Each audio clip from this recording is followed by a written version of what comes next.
할렐루야. 한 주 어떻게 주 안에서 안녕하셨습니까? 옆 사람과 인사하겠습니다. 주님이 이 한 주 지켜주셨습니다. 아멘. 이 찬양이 제가 이거 처음 우리 교회에 왔을 때 제가 불렀던 찬양입니다. 기억나시나요, 혹시? 이 찬양이 제가 예전에 모셨던 목사님인데, 여의도 순복음교회 부목사님 출신이시고, 이제 그랬던 목사님인데, 시를 냈는데, 삶을 무너졌던 모든 자리를 되돌아보니까 주님이 다 고쳐주셨다는 것들을 시로 적었어요. 보니까 하나하나 모든 게 주님이 고쳐주셨더라고요. 처음에는 이게 못 고칠 것 같았대요.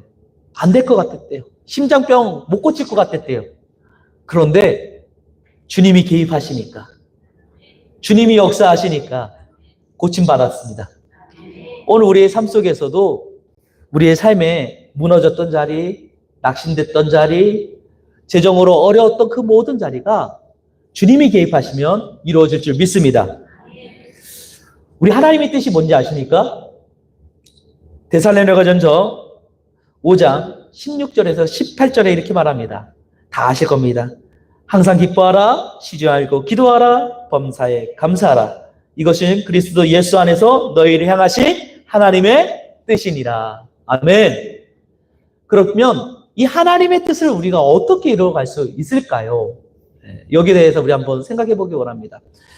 우리나라 속담에 옛말에 원수는 돌에 새기고 은혜는 물에 새긴다라는 말이 있습니다. 원수를 돌에 새기면 지워지지가 않습니다. 새겨버렸기 때문에. 미워하는 사람은 평생 미워하면서 살아야 됩니다. 화나니까. 용서 안 하면 마음이 고달파집니다. 근데 은혜 받은 거는 물에 새기면 흘러가서 금방이 없어집니다. 우리의 모습이 이렇게 살기 때문에 마음에 응어리가 많고 상처가 많고, 또한 이 상처난 이 표현이 폭발하여서 또 누군가에게 상처를 주고 이 악순환의 고리에 빠져들게 된다는 것입니다. 그러면 반대로 은혜는 돌에 새기고 원수를 물에 새기면 어떻게 될까요? 원수 갚는 보복들이 일어날 수 있을까요? 전혀 일어나지 않습니다. 은혜 받은 것, 나를 용서해 줬네? 아유, 내가 마음에 새겨야지. 미안한 마음 나중에 대갚아줘야지. 바뀌어가지 않을까요? 우리 믿음의 사람들이 때로는 우리 자신을 모르고 나에게 해악을 끼친 사람에 대해서만 복수해야 되겠다, 미워해야 되겠다, 악한 마음을 품게 됩니다. 그 결과는 어떻게 됩니까? 사회가 더 빛이 나고 소망이 되고 변화가 되는데 악해져만 간다는 겁니다.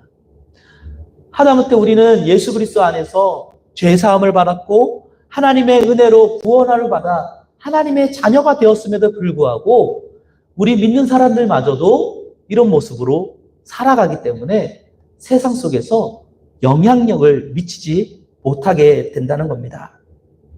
말씀은요, 세상을 변화시키는 힘이 있을 줄 믿습니다. 오직 말씀만이 이 세상을 변화시킬 수 있습니다. 그 증거가 어디에 있는지 아십니까? 사도행전 2장에 보면 초대 예루살렘 교회를 보면 너무나도 잘 나와 있습니다. 그 2장 앞에 보면 간절히 기도하니까 성령 하나님이 임재하셔서 불이 혀같이 갈라지며 각 사람 머리 위에 성령의 불이 임하여서 하나님의 임재를 경험하게 되고, 그 은혜가 너무 커서 나 같은 죄인 살리시 그 은혜 놀라워라고 고백하며 주님께 기도하는 그 사람들이 세상에 뛰쳐나가서 세상 속에서 복음을 전하는데 그냥 말만 전하는 것이 아니었습니다. 이들은 구제와 봉사와 섬김이 있었습니다. 그러니까 많은 사람들이 놀라서 3,000명 5,000씩 회개하며 주의 전에 돌아온 역사가 일어나게 되었다는 사실입니다. 그러면서 믿음의 사람들이 자기들끼리만 먹고 사는 것이 아닙니다. 사도행전 2장 44절부터 보면 이런 말씀이 있습니다. 믿는 사람들이 다 함께 모여 모든 물건을 서로 통용하고 또 재산과 소유를 팔아 각 사람의 필요를 따라 나눠주는 역사가 있었다는 겁니다. 사회가 바뀌어졌다는 겁니다. 그 소외되고 힘들고 어려웠던 사람들이 사라지게 되었습니다. 누굴 통해서? 예수 그리스도를 진실되게 믿는 사람들로부터 시작되었습니다. 그런데 예수 그리스도를 믿는 그 은혜 없이, 나 같은 죄인 살리신 그 구원의 감격에 대한 은혜의 반응 없이 이 말씀을 법과 같이 그대로 적용하면 어떤 일이 벌어질까요? 다 아실 겁니다. 공산주의가 이 말씀으로부터 비롯되었습니다. 구원받은 은혜 없이 그 은혜의 감동으로 이렇게 선행과 구제와 봉사가 있어야 되는데, 나눔이 있어야 되는데, 법과 같이 강제적인 요소로 이렇게 이 말씀을 그대로 적용하니 사회에 독기만 생기고 미움만 생기고 그 체제는 100년을 가지 못하고 사라지고 말았다는 사실입니다. 그러면 오늘 우리는 어떻게 신앙생활을 해야 될까요? 우리 같이 따라하겠습니다. 은혜를 마음에 새기자. 이때 하나님께서 주신 축복이 뭐냐? 하나님의 응답이 우리 가운데 일어나게 되실 것일 줄 믿습니다. 반응해서 헌신까지 나옵니다. 오늘 저는 이 말씀을 통해서 두 가지 메시지를 나누고자 합니다. 첫 번째 메시지를 나누기로 원합니다. 주님의 은혜를 잊지 말아야 됩니다. 22절 말씀 함께 공동하겠습니다. 시작! 오직 한나는 올라가지 아니하고 그의 남편에게 이르되 아이를 젖을 때거든 내가 그를 데리고 가서 여호와 앞에 뵙게 하고 거기에 영원히 있게 하리라 하니. 아멘. 이 한나라는 존재는 어떤 존재일까요? 오늘 말씀에서 보면 이 한나는 너무나도 불쌍한 사람이었습니다. 자기가 본처인데도 불구하고 자녀를 못 낳았어요. 그리고 그 첩이었던 불인한나는 이 여인이 6절에 보는데 그 마음에 노엽게 했다라고 표현해요. 아니 본처가 자녀를 못 낳으니까 후처로부터 핍박을 받게 돼요. 노엽게 됐어요. 그래서 어떤 일들이 벌어지냐? 마음에 우라통이 치면서 마음에 병이 너무 붙어서 이걸 어떻게 치료할 방법이 없어서 누군가에게 말을 해야 되겠고 하나님의 전에 올라갑니다. 그리고 난 다음에 10절에 보면 한나가 이렇게 표현합니다. 한나가 마음이 괴로워 여호와께 기도하고 통곡하여 서원하여 이르되 만군의 여호와여 만일 주의 요정의 고통을 돌보시고 나를 기억하사 주의 요정을 잊지 아니하시고 주의 요정에게 아들을 주시면 내가 그 평생에 그를 여호와께 드리고 삭도를 그 머리에 대지 아니하겠나이다. 아멘. 얼마나 속이 무너졌으면 아들만 낳게 해주시면 하나님께 다 드릴게요. 정말 드릴게요. 눈물을 흘리면서 잘 생각해 보시죠. 나도 누구에게 드렸는데? 하나님께 드렸는데 자기게 아니에요. 쉽게 말해서 넣기만 하면 하나님이 살아계신 것을 내 마음에 보여주기만 하면 하나님 내가 전부를 하나님께 드릴게요. 그런 표현이 이 말씀의 표현입니다. 근데 놀라운 사실은 하나님께서 그 얘기를 들으셨다고 합니다. 그렇게 눈물의 기도를 하나님께서 기억하셨어요. 그래서 놀랍게 아들을 낳았습니다. 이 아들의 이름을 사무엘이라 지었는데 이 사무엘이라는 원어는 어떤 의미를 갖고 있느냐? 하나님이 그를 주셨으니 그 이름을 지어주시길 원한다라는 원어적 의미가 있고요. 또한 이게 좀 편한 해석으로 보면은 내가 여호와께 그를 구하였다라는 의미를 갖고 있는 것이 사무엘이라는 이름의 원어적 의미입니다. 하나님께 구하니까 주셨다는 겁니다. 오늘 우리가 눈물을 흘리며 애통하며 기도합니다. 그럼 우리 하나님께서는 우리의 기도를 들을 줄 믿습니다. 우리나라 말에 쉽게 말하는 얘기들이 있습니다. 화장실 들어갈 때 다르고 나갈 때 다르다고 합니다. 왜 이런 말을 할까요?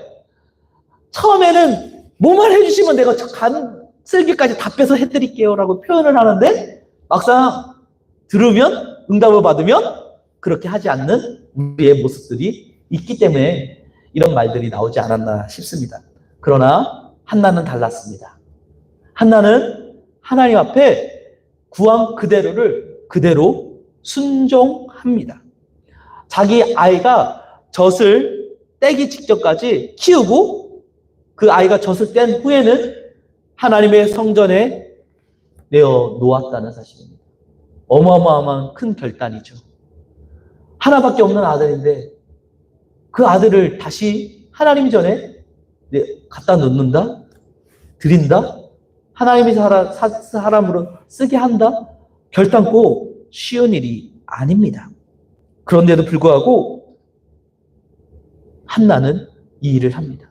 왜냐하면 자기가 받았던 그 고난과 슬픔과 애통을 주님께서 해결시켜 주었기 때문입니다.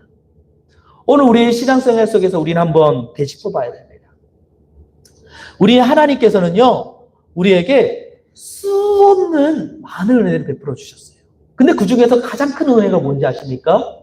우리가 영원히 형벌받아야 될 지옥에 빠져서 허우적거려야 될 우리를 예수 그리스도께서 대신 십자가를 지셔서 우리의 죄를 대신해서 피 흘려 죽으셨다는 사실입니다. 뿐만 아닙니다.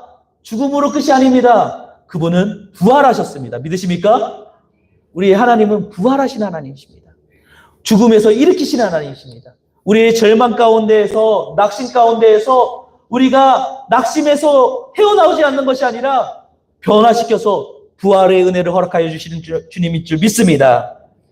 그 믿음이 있어야 돼요. 근데 많은 그리스도인들이 이 놀라운 은혜를 경험하고도 우울증에 빠집니다. 낙심에 빠집니다. 근심에서 헤어나오지를 못합니다. 죽음에서 구원을 허락하셨는데, 영원한 생명을 주셨는데 이것에 감사함을 없이 생각합니다. 하나님 살아계신 거 맞아요. 엉뚱하게 내 삶의 작은 문제 때문에 그 문제에 파묻혀서 나를 구원하신 하나님을 바라보지 못하게 만듭니다. 왜냐? 우리의 마음에 사단이 계속 가시와 엉뚱기를 뿌려놓기 때문입니다. 모두가 다 아시는 말씀에 의합니다. 마태복음 13장 3절에서 8절 말씀을 제가 봉독하겠습니다.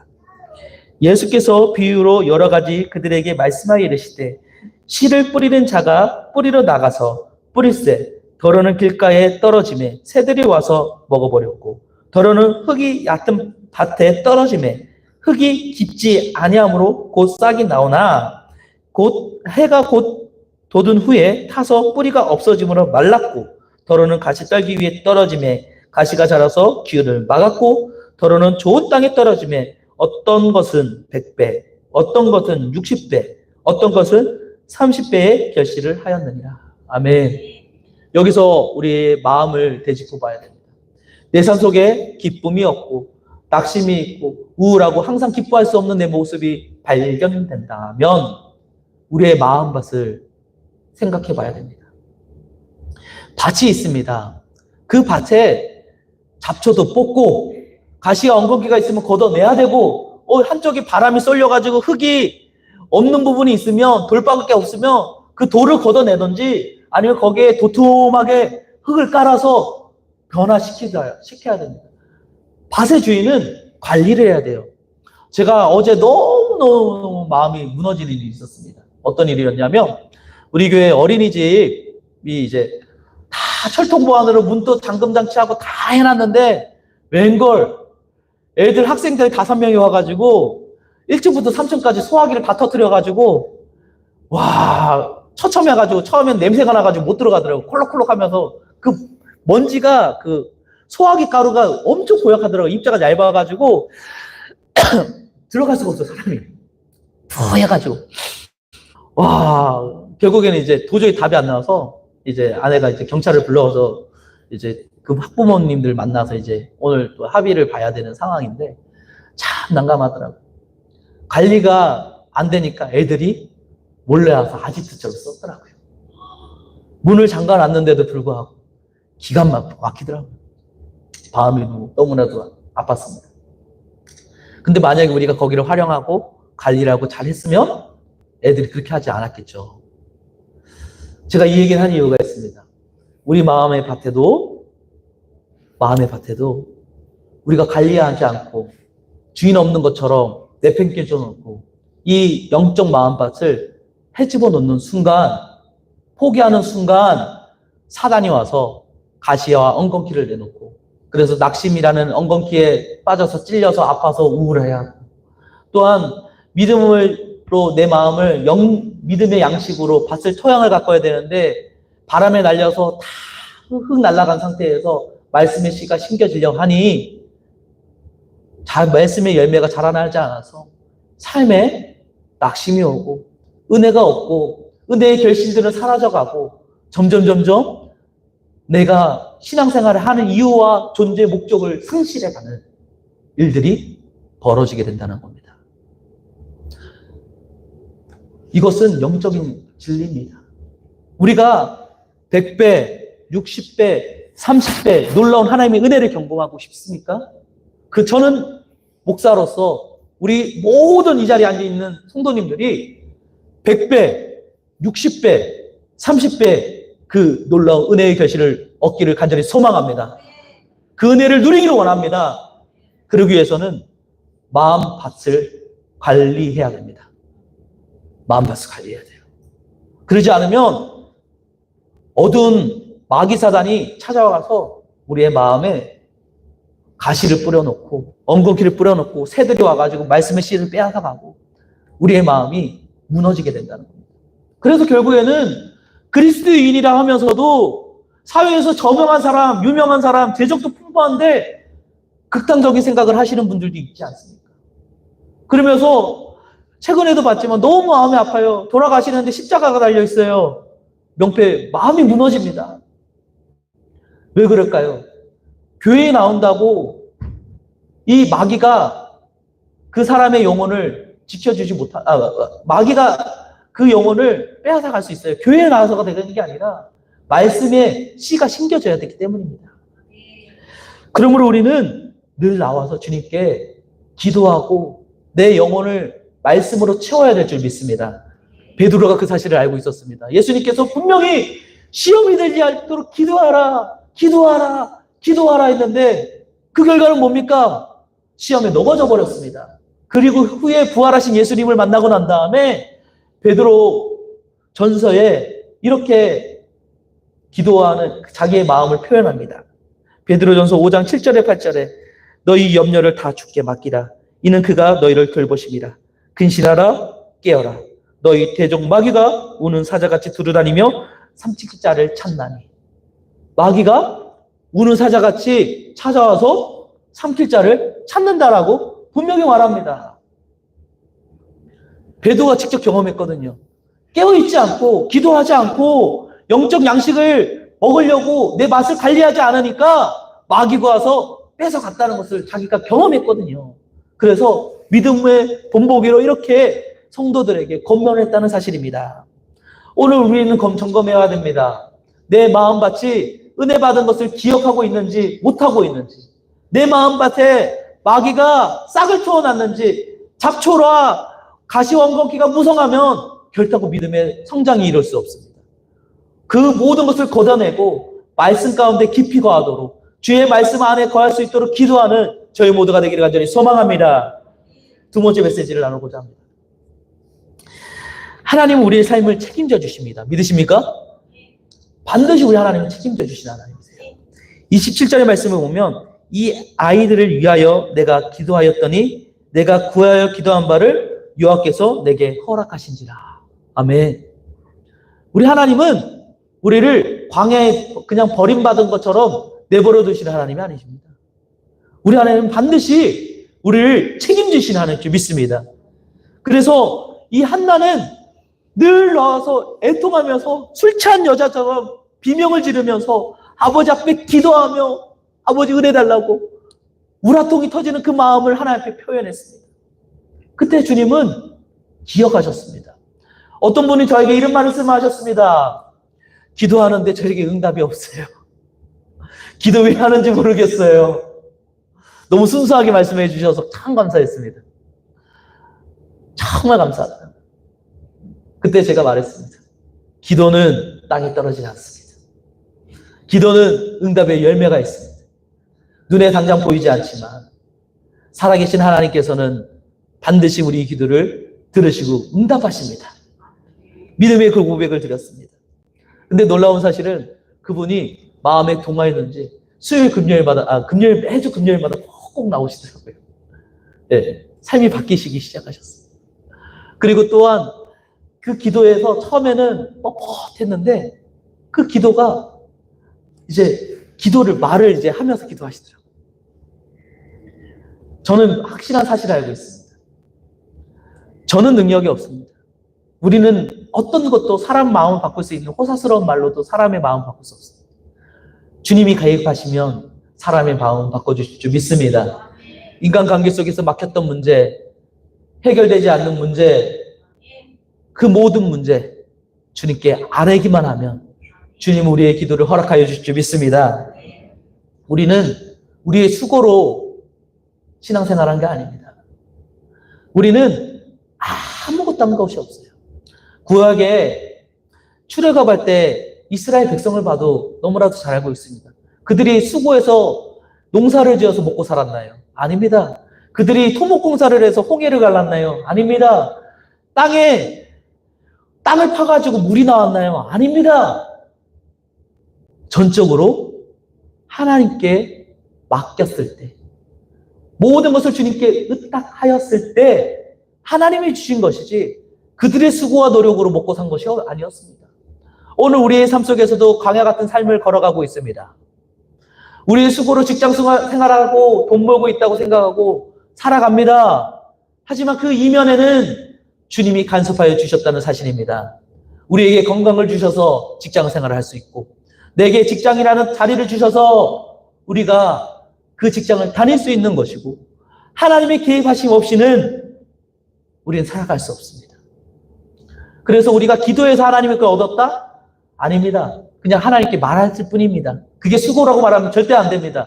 일하신 건 우리 주님이 믿습니다. 구원 또한 마찬가지입니다. 성경에서 말하는 구원은 우리의 영혼의 구원만을 말하지 않습니다. 전 인격적 구원을 말합니다. 이 한나의 구원은 그 삶의 영혼을 말하는 구원이 아닙니다. 자녀를 낳는 것이 구원이었습니다. 오늘 우리의 삶 속에 마음에 무너진 자리가 있습니까? 그것이 나의 삶을 구렁텅이로 넣어버리고 낙심을 줍니까? 그 자리에서 우리가 기도하면 그 문제가 해결된 것이 우리의 삶의 구원일 줄 믿습니다. 우리 하나님은 애들이 배고프다고 하는데 많은 사람들이 광야에서 말씀 듣고 기진하여서 쓰러지려고 하는 것을 보았을 때 너의 구원을 받을 거니까 먹고 사는 것에 매여 있지만 하며 빵과 떡을 안 주셨습니까? 물고기 안 주셨습니까? 다 주셨습니다. 우리 하나님은 우리의 영혼의 구원뿐만 아니라 삶의 필요를 채우시는 주님일 줄 믿습니다. 그럼 우리는 기억해야 돼요. 주님 앞에 설 때 내가 잘난 모습으로 하나님 앞에 서서는 안 됩니다. 철저하게 하나님 나 구원해 주신 건데 너무 감사해요. 하나님 근데 저 주님 없이는 살 수 없는 존재인 다시 한번 깨닫게 됩니다. 주님 은혜 베풀어 주세요. 욥기에 보면 이런 믿음의 고백이 있습니다.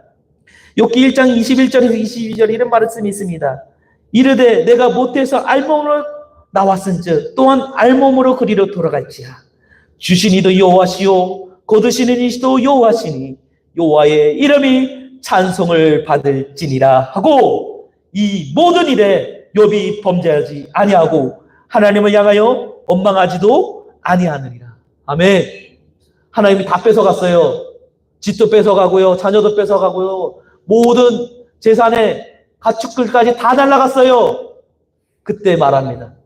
주신 이시도 여호와시요 거두시는 이시도 여호와시니 하나님만 높임을 받을지어다. 우리의 삶 속의 모든 필요와 충족해야 될 모든 문제 주님이 우리에게 주실 줄 믿습니다. 그 믿음이 있어야 돼요. 삶 속에 지금 깊은 수렁이 있습니까? 그 수렁이 하나님을 만나는 축복의 통로가 될 줄 믿습니다. 제가 요즘에 창세기를 보고 있는데 이 창세기를 보니까 너무 기가 막힌 하나님을 만납니다. 어떤 기가 막힌 하나님이냐? 우리 하나님은 큰 꿈을 갖고 계셔요. 예전에 이 표현이 좀 맞을 것 같아요. 동영상을 본 적이 있어요. 한 10여 년 전에. 어떤 애가 말없이 맨날 그 하얀색 도화지에 검정 색깔만 계속 칠하는 거예요. 검정 색깔. 그 종이에다가 검정 색깔 칠했는데 그게 수십 장이고 수백 장이 되는 거예요. 그러면서 어느 시점에 그 아이가 그 검정색 종이를 하나 맞춰보니까 뭐가 된지 아십니까? 고래가 되더라고요. 그 종이들이 다 모아서 보니까. 많은 사람들은 생각했을 겁니다. 얘가 정신 감정을 받아야 되나? 염려가 되겠구나. 걱정이 되네. 어떡하지? 그러나 이 아이는 큰 그림을 갖고 있었습니다. 사람들은 걱정이었지만 이 아이는 꿈이 있었습니다. 우리 하나님께서는 꿈을 갖고 계십니다. 우리에게 놀라운 꿈을 갖고 계세요. 요셉을 보겠습니다. 이 요셉은 그 부모에게 너무나도 큰 사랑을 받았어요. 그로 인하여 애국에 팔려갑니다. 사랑받았는데 팔려갔습니다. 억울하죠.